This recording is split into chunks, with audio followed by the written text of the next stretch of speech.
Shalom saudara-saudariku yang begitu dicintai oleh Tuhan kita Yesus Kristus. Pastinya kita juga mencintai Dia. Amin. Bertemu kembali kita dalam ruangan Roti Hidup. Dan hari ini kita akan membaca dari Injil Matius pasal yang ke-8, ayat yang ke-18, kemudian diikuti oleh ayat yang ke-23 hingga ayat yang ke-27. Bunyinya, apabila Yesus melihat orang ramai di sekelilingnya, Dia pun mengeluarkan arahan supaya bertolak ke seberang Tasik. Ayat ke-23, Yesus menaiki sebuah perahu dan diikut oleh murid-muridnya. Tiba-tiba badai melanda dan ombak mengganas sehingga perahu dipenuhi air. Ketika itu Yesus sedang tidur. Para murid Yesus datang membangunkannya. Mereka berkata, "Tuhan, selamatkan nyawa kami semua daripada maut." Yesus menjawab, "Mengapakah kamu takut? Begitu tipis kepercayaanmu kepadaku." Dia pun bangun menegur angin dan ombak itu, serta-merta semuanya tenang sekali. Para murid Yesus tercengang lalu berkata, "Angin dan ombak pun mengikut perintahnya. Siapakah orangnya ini?" Haleluya. Saudara, saya percaya ini bukan kali pertama kita membaca Injil ini ya, tentang Yesus meredakan angin badai. Namun saya percaya Tuhan berbicara kepada kita seturut kehendaknya, mengikut keperluan kita masing-masing. Hari ini ada 3 hal yang Tuhan percayakan untuk kita pelajari ketika saya membacakan Injil ini awal pagi tadi. Yang pertama, apabila kita berjalan ke destinasi yang ditentukan oleh Yesus, kita tetap akan sampai, tidak kira apapun halangannya. Tadi Yesus berkata, mengeluarkan arahan. Yesus sendiri yang mengeluarkan arahan supaya mereka pergi ke seberang. Jadi pelajaran kita, jika destinasi yang kita tuju itu, kita tuju bersama Yesus, seturut dengan perancangan Yesus dalam kehidupan kita, pasti kita akan sampai di sana. Pastikan destinasi kita adalah destinasi yang diredai oleh Tuhan kita Yesus Kristus. Yang kedua,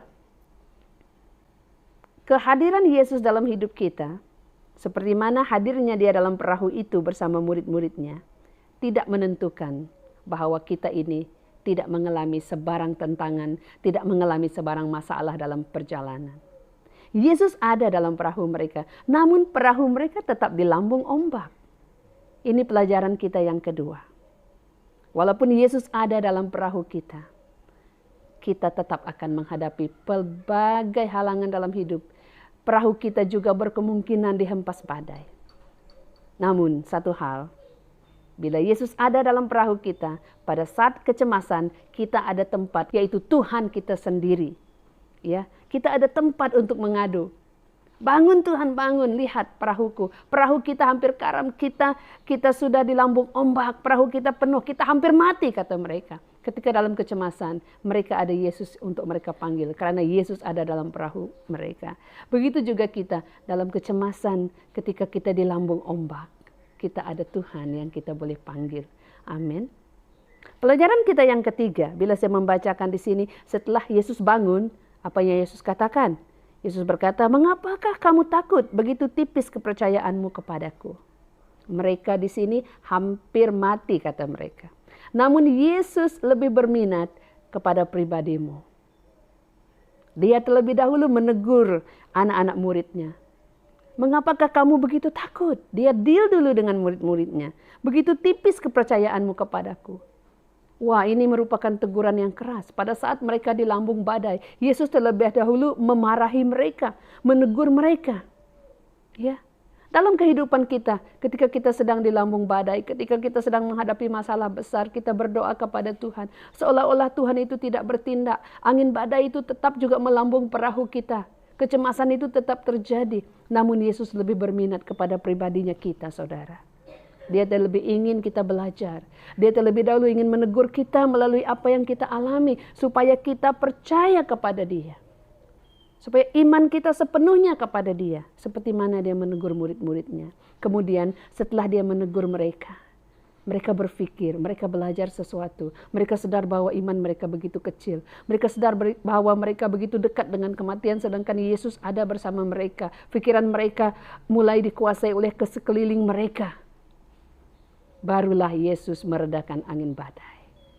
Ya, Yesus terlebih suka, terlebih berminat terhadap pribadimu, terhadap pribadiku berbanding dengan keadaan sekeliling kita. Setelah kita belajar dari suasana itu, barulah Yesus bertindak meredakan angin badai.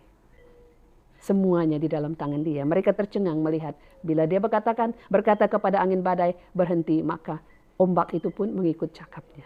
Amin. Namun yang terlebih penting bagi Yesus adalah pribadimu. Dia ingin deal dengan kita. Amin. Haleluya. Kita bersyukur karena kita punya Bapa yang sentiasa ingin mengajar kita. Karena Dia mengasihi kita lah yang Dia ingin mengajar kita. Jadi pada hari ini, izinkan Injil ini memberikan kita teguran. Angin badai tetap ada, tapi kalau kita berjalan bersama Yesus, kita pasti sampai di destinasi yang kita tujukan. Haleluya. Tuhan memberkati saudara.